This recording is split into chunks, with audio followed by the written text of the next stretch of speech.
Thanks for joining us. So you've trapped some cats to bring in for TNVR. First of all, did you call the place that you're going to bring them tomorrow morning and make sure that everything is up and running? Would hate to see you waste a trip if the place is not up and running. So always call in advance and make sure things are going smoothly. Now, are you sure the cat's 3 pounds? If you caught a kitten, are you sure it's 3 pounds? That's usually around 12 weeks. If you're unsure, take an empty trap like this and weigh it on your bathroom scale. Write the weight of the trap on top of the trap, then weigh the trap with the kitten in it and do the math, subtract, and make sure that you do in fact have a kitten that's at least 3 pounds. Tell you why this is really important, because by law we have to make sure that each cat that goes through the program gets a rabies vaccine. That rabies vaccine will not work if the cat is not at least 3 pounds. So we usually like them between 3 and 4. So err on the side of caution. If it's just a tiny bit under 3 pounds, stop and don't bring it yet. Wait till another time. Okay, so now let's get this kitty ready for transport to the clinic. First of all, is the trap covered? Do you have a cover on the trap? It must travel covered and arrive covered. So please remember to do that. Next, let's make sure we take everything out of the trap. Anything left in the trap is going to hinder our ability to get this cat processed and through the program quickly. So, use something like this, or a hanger, whatever you have. A chopstick works. Open the door just a little bit and scoot that plate out of there. And then if there is paper in there, grab that and scoot that out of there too. There should be nothing in the trap when it arrives at the clinic for the TNVR surgery. Let's look at the TNVR application. Let's get it filled out so it's all done by the time you get to the clinic. Look at the top and please enter your name, address, and phone number, and an email too if you have one. And please write clearly. It really does hold us up a lot if we have to lay the application down and then call you to confirm how to spell your name. If you look right below where it says name and address, you're going to see, check this box if the cat lives at your address. So that means if you trap this cat in your front yard or your backyard or your side yard, check that box and we will link the microchip to that address where you live. There's a box next to that says, check this box if you want to assume legal ownership of this cat. And then the microchip will link back to you as the caregiver who assumes responsibility for this cat under the Palm Beach County ordinance. Inside this plastic box is a microchip that will be inserted into the cat. As you can see, it's about the size of a grain of rice. The itty-bitty microchip, about the size of a grain of rice, is loaded into something like a syringe. Then we lift the skin at the back of the cat's neck, and the microchip is inserted into the loose skin behind the cat's neck. And there it will stay forever. Now they will move around occasionally, but for the most part they do stay there. This is a Microchip Reader. This is what's used at most veterinarians and shelters across the country.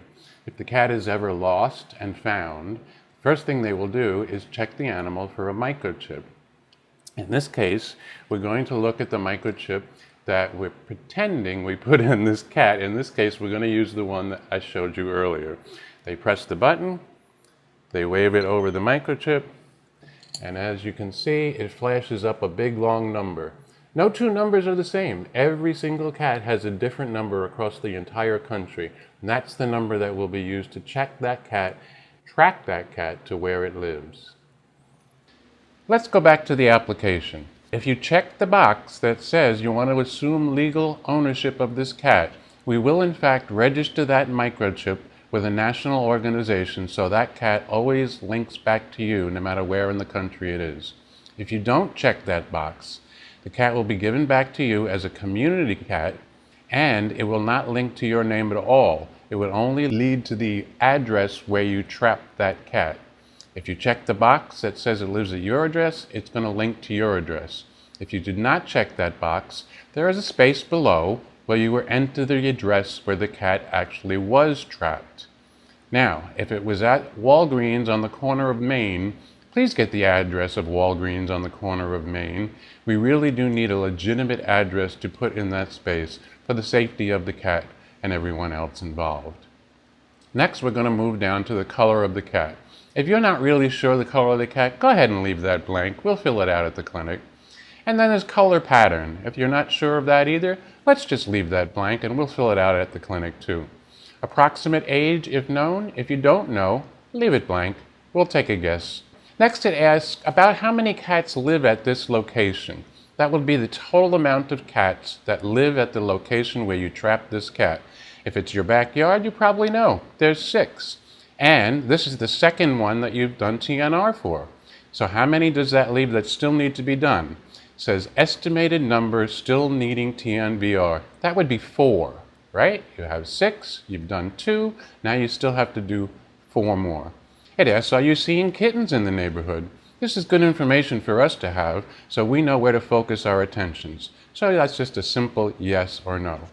After that, you'll move on to the second page of the application, where it will ask you to read several paragraphs and initial that you have read them. It is important you take the time to read those, so try and do the application at home, and this way you have the time to read those things. Sign and date at the bottom, and you're good to go.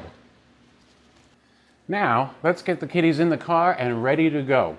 First of all, remember to use something, clips, little twist-a-seals, and secure both doors tightly closed. If this brand of trap rolls over in your car, there's a very good chance you're going to wind up with feral kitty running around your car, and you don't want that, do you? So make sure you've secured both doors closed in case the trap tips over.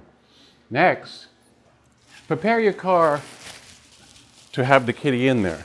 I like using these felt back tablecloths. Lay that down in the back of your car. You can use wee-wee pads, lay those down in the back of your car. The last thing you want to do is end up with cat urine in the carpeting of your car, and you will never TNR another cat, I assure you. So protect your car, cover up that carpeting.